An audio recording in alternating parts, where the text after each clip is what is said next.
We'll start our look at the individual modules now in turn to illustrate what they are capable of and how you can use them to enhance your existing mixes. I'll start by looking at the Dynamics module, and whilst we're taking in our introduction, I will use it to look also at the overall functions for all the different modules. First of all, I'll bring in an audio file to work on, but rather than clicking on the Add button, I'll drag and drop one from my desktop. It works just as well. Then I'll choose the Dynamics module. With it open, if I make some quick changes, and I'm not looking for reality here, I'm just making some changes for the sake of it, I'll adjust our threshold from -12 to -2. If I can't quite get it to -2 by eye, I can double-click and enter the value, and I'll make some further quick random adjustments to move away from the default setting. Well now, if I go back to the module, down on the module timeline, I can reset it to normal or default by right-clicking on the module and then choosing the reset command. Alternatively, click here to revert back to the default state. Therefore, looking at the graphical display again, we're now set to reset, as we would expect. By the way, if you have multiple modules running and activated and you want to solo a module, click here, the S button. Bypass is below it and looks like the power button. When in bypass mode, that large module button there fades away, not completely, it just simply greys out. I'll bring it back in. Now speaking of bypassing and soloing, when the module is open, in our case the Equalizer, you'll see a bypass and solo button located at the top center of each frequency band that allows us to do just that to each ranged area. Bypass or solo that particular frequency area. If you want to add or remove bands, click the plus or minus buttons at the bottom left of the frequency band. You can have up to 4. Additionally, if you right-click a band, you'll now see a contextual menu that allows you to choose from these options that textually indicate their function. Insert band. If less than 4 frequency bands are used, you'll see the option to insert a band. As we have all 4 here employed, we don't see that option. Remove band, copy, and paste, although you can also use spectrum options and crossover options. Now speaking about the crossover options, we get these 3 choices: analog crossover, digital crossover, and hybrid crossover. You'll probably want to use the analog crossover when you want a natural character redolent of analog hardware filter slopes. Alternatively, using the digital crossover option, well, using this is beneficial because digital linear phase crossovers give more accurate and transparent sound. Alternatively, using the hybrid crossover, this will reduce phase and frequency distortion whilst maintaining precise crossover points and the warm characteristics of analog crossovers. Let's now look at adjusting the bandwidth or Q of the crossover filters using the crossover Q option. For closer or tighter crossover areas, use a higher Q setting. Conversely, low Q settings give a more gradual transition from one band to the next, and you'll see the graphical crossover slopes and resulting areas indicate the area that is being affected. Incidentally, if you don't want to set the crossover points manually as you listen to your track, you can get Ozone 6 to intelligently automate the process for you when using a digital crossover. You do it by right-clicking within the existing crossover area and select Learn. Ozone will now look for a natural place to set the crossover cutoffs.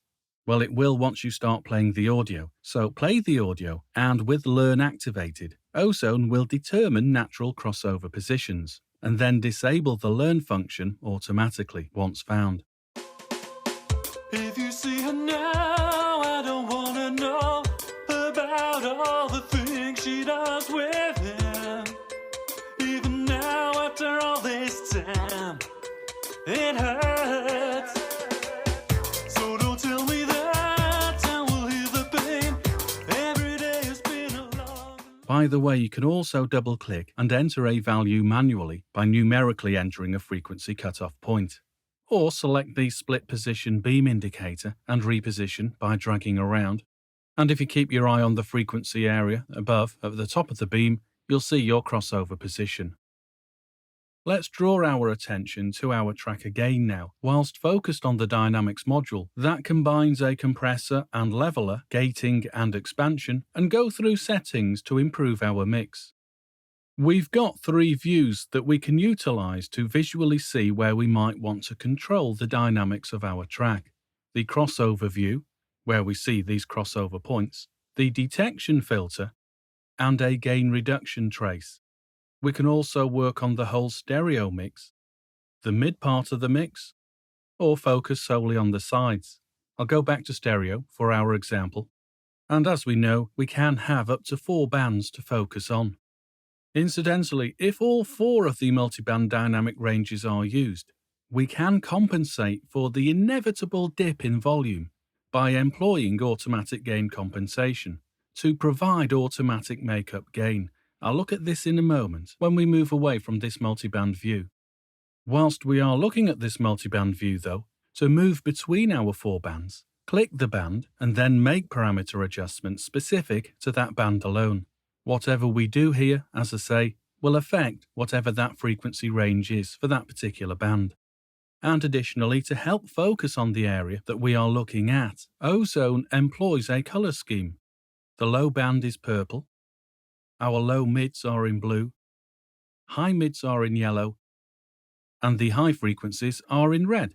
And of course, each of these bands can compress, limit, or expand the signal.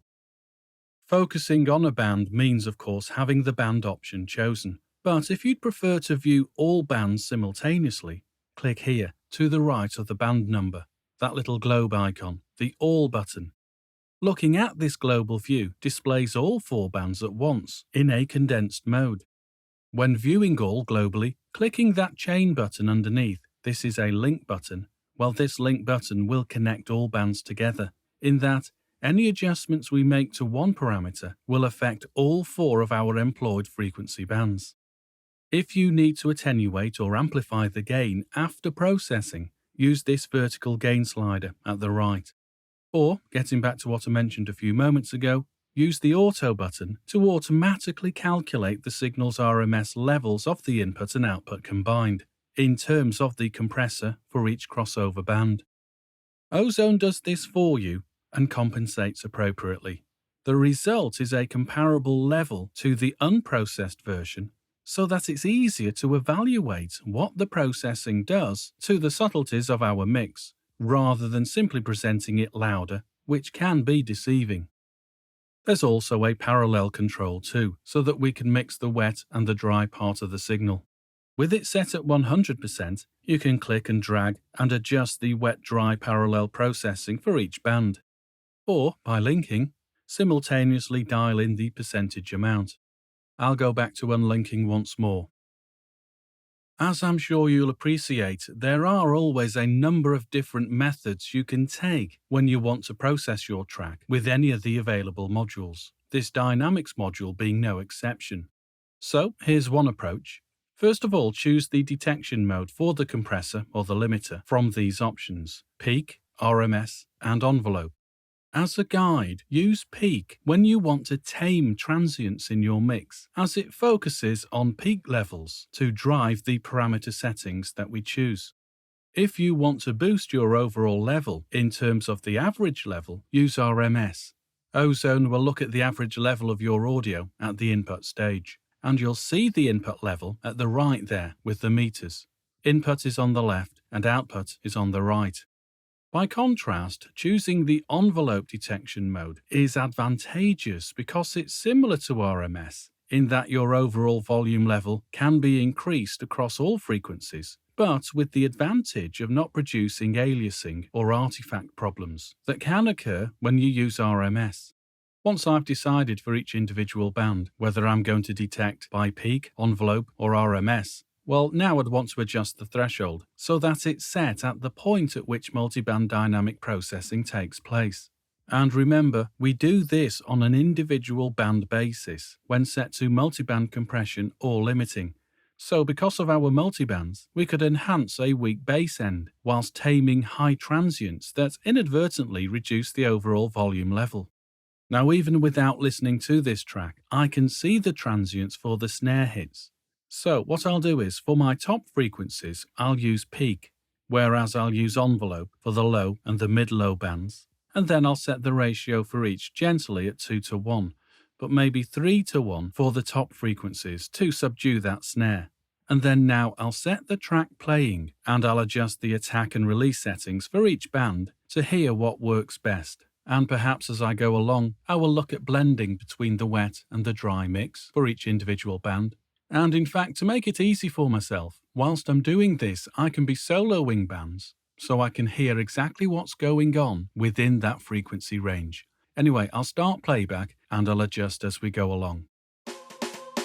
If you see her now, I don't wanna know about all the things she does with him. Even now, after all this time, it hurts. So don't tell me that I will heal the pain. Every day has been a long and lonely night. Forever dark 'cause there's no light, and it hurts. Ever since she said goodbye, every night I've had to try to understand why goodbye. Only photographs where we used to walk remain now, vivid in black and white. Now I'm longing for, ever since she said goodbye. Every night I've had to try to understand why goodbye. Why she said goodbye. Ever since she said goodbye. Why goodbye. Why goodbye. Okay then, so that's one run through, or one method that we can incorporate when we are using the Dynamics module, this multiband dynamics processor.